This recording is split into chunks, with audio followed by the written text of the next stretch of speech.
Hi, Tasleem. Thanks for joining us here.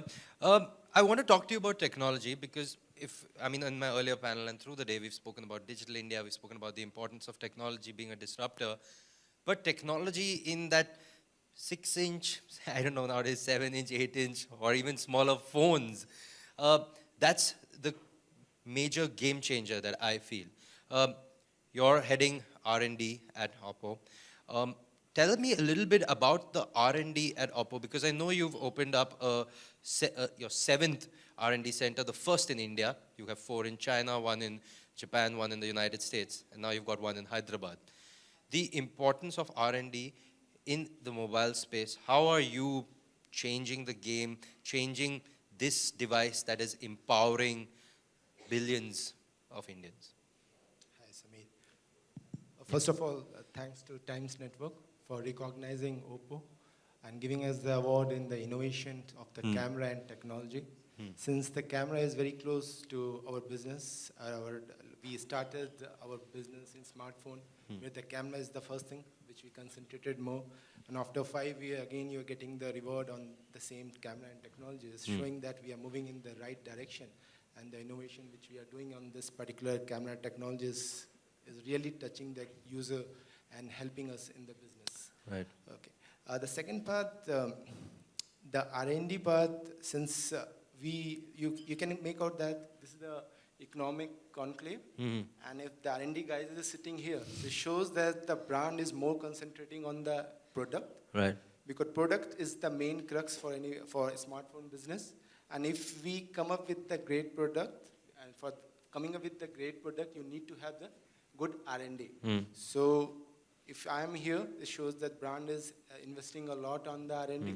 And in R&D it comes different parts, from the system to the camera to the network and all, which require a lot of different kind of talent pool. So we considering that the way the India market is growing up, so both the India market and the India talent pool, that's together helps the companies like Oppo and other companies to start their R&D setup in India. And in this, the important part of R&D is also being a global company yourself. How much of global insights are applied for products in India, or how do you take global insights but adapt it, because the Indian market is totally different from what the market in China or other parts of the world is? So how is that impacted? Yeah, so we completely following our government initiative that Make in India, Make for India, Make by India. So earlier we have the big manufacturing here. We do the manufacturing.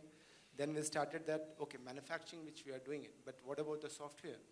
So now we formed this R&D last year, and now the complete software in the Oppo, which we do in the India, business in India, all done by the India R&D, not only the India product, but all the overseas, outside the China, whatever product, Oppo product we are launching, in that India R&D is playing the key role.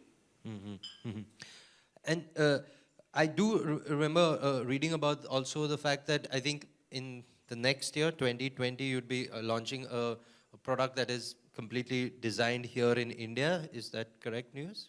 Yeah, we are planning to launch next year products, which is completely owned by the India R&D. Even this year also we had done a lot of products, which fully done by the India R&D in the OS upgrade.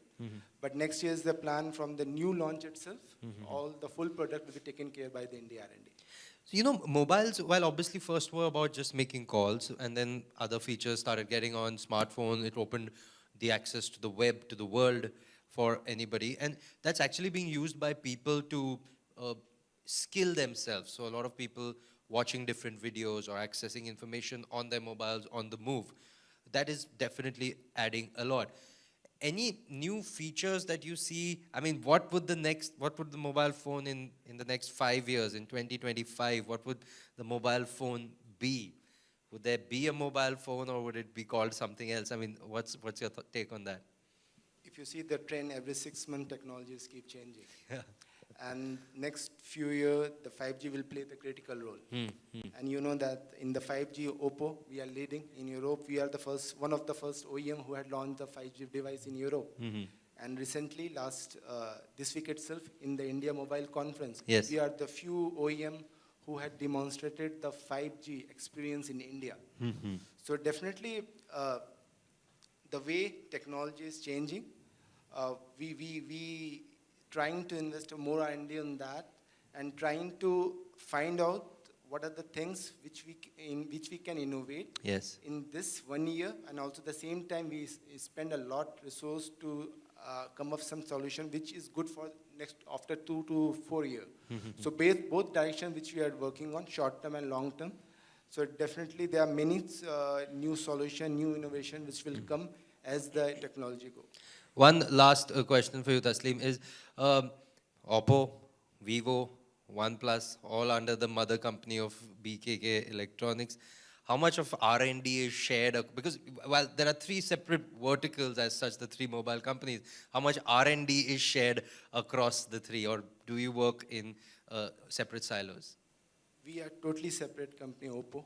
Our all R&D for Oppo only for us. All the other brands are the competitor for us. Fantastic. Well, wishing you all the very best on all the luck for the way ahead, and I hope to see the smartphone evolve into a much bigger, better enabler and empowering product in the way ahead. Thank you so much, Taslim, for talking to us. Thanks.